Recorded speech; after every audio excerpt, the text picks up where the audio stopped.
من كتكوت صغير لعملاق بيوصل ل 10 كيلو. يعني انت لو عندك من الكائن ده 100 بس، فانت معاك 100,000 جنيه ثروه. مشروع الديك الرومي العملاق اللي بيكسب ذهب. تعالوا بينا نشوف سر من اسرار احنا مش عارفينها عن تربيه الديك الرومي، وازاي تبقى مليونير في ظرف وقت بسيط جدا. في الحلقه دي هنكشف لكم كل اللي انتم ما تعرفوش. اهلا بيكم في حلقه جديده من فتح شو. صلي صلي صلي صلي على النبي، على الجمال والحلويات.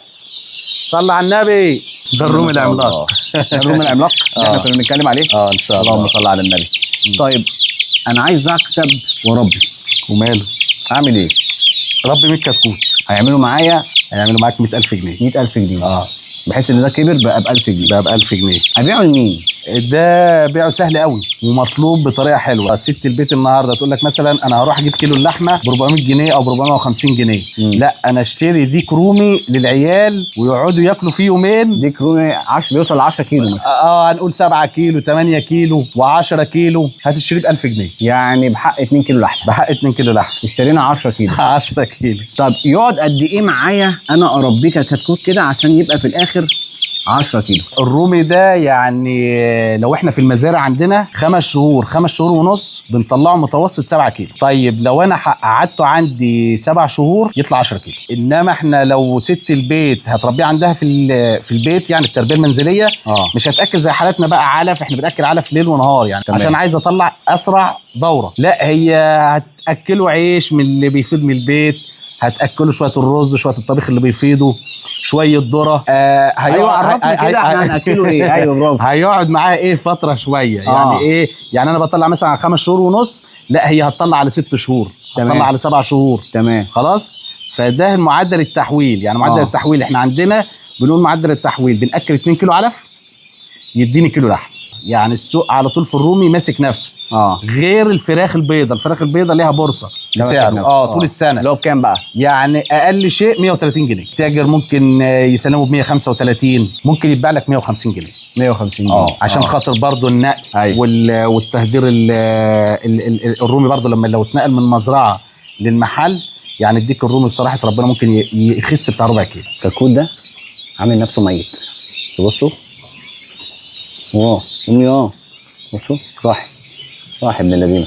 عايز اعرف بقى، اتفضل، هل المشروع ده يستحق ان انا ابدا فيه؟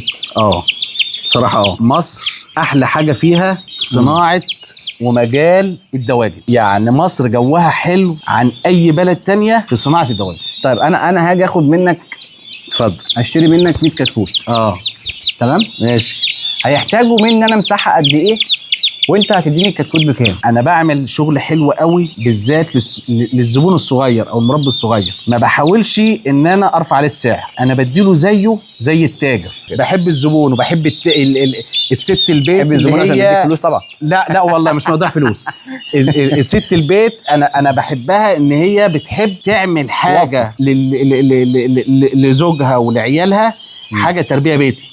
يعني الحمد لله احنا شغل القطاعي مع ستات البيوت نسبه كبيره. ست البيت النهارده بتقول لك ايه، انا النهارده مش هروح اشتري مثلا ديك رومي ب 1000 جنيه خلاص. لا انا هاخد من سامح مثلا الفرخ ب 100 جنيه. احنا بنتعامل في الرومي بالجوز. الجوز ب 200 جنيه. ماشي. المفروض طب انا لو خدت منك الجوز وكبرتهم، ينفع افرخ منهم ولا انت بتديني ذكوره بس ولا اناث بس ولا بتديني زي ما انا عايز؟ لا، هو الرومي اللي هو موجود قصاد حضرتك ده دلوقتي ده ذكور مع اناث، ما بنبقاش فارزينه. الذكر عشان اوريك الذكر بنسبه 70% بنقدر نقولها كده. الزلومه بتاعته دي بتبقى طويله شويه. الانثى بتبقى اقل، بتبقى ماسكه في الراس. وممكن تيجي العكس. لان هو الرومي فرزه صعب. بس بنحاول ان احنا مثلا ايه، يجي الزبون مثلا يقول لك انا عايزه كله ايه ذكوره. فحاول ان انا امسك له اللي هي الزلومه الطويله دي. ماشي. دي بتبقى ايه ديك. انما لو هي قصيره خالص بتبقى على الراس قوي كده، دي بتبقى بربره. بتبقى انثى. بربره. الصلاه على النبي، على الجمال والحلويات. يعني انا عادي ممكن اخد منك اناث او ذكور الاثنين بنفس السعر؟ بنحاول ان احنا نوفق، يعني مثلا انت تيجي تقول لي مثلا ايه، انا عايز 10 حتت بس عايزهم كلهم ديوك، بحاول ان انا امسك لك ال10 حتت ديوك، بس ممكن يطلع فيهم غلطه او اتنين بربره او اتنين، تمام. دي بتبقى غصب عننا. طيب لو انا هبدا معاك ب10 كتاكيت، امم يعني تنصحني تديني قد ايه اناث وقد ايه ذكور؟ ما حسب بقى حضرتك انت عايز تشتغل ايه، انت هتشتغل تسمين ولا هتشتغل ان انت تعمله بعد كده يبقى بياض؟ بياض. ما هو بياض النهارده بياض. الاربع نت، الاربع نت يشتغل عليهم دي. طب لو اسمن احسن النتايه ولا الذكر؟ لا الذكر. الذكر هو اللي الذكر بيدي لحم. الذكر، لان الذكر يديك 7 8 كيلو، النتايه هتديك 4 ونص. طيب فوائد اللحم تديك الرومي عن الفراخ؟ لا ده حاجه في حته تانية خالص. ايه بقى؟ الرومي لحمته حمراء ما فيهاش نسبه دهون.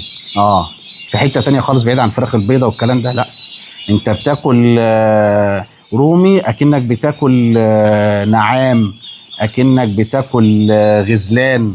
بامانه لا، تربيه الرومي لا والله في حته تانية خالص. طب يلا بينا نروح نشوي واحد. يلا يا باشا نروح نشوي واحد. صلي على النبي، صلي صلي صلي صلي صلي صلي صلي صلي صلي صلي صلي صلي صلي صلي صلي على النبي، صلي صلي صلي صلي صلي صلي صلي صلي صلي صلي صلي صلي صلي صلي صلي صلي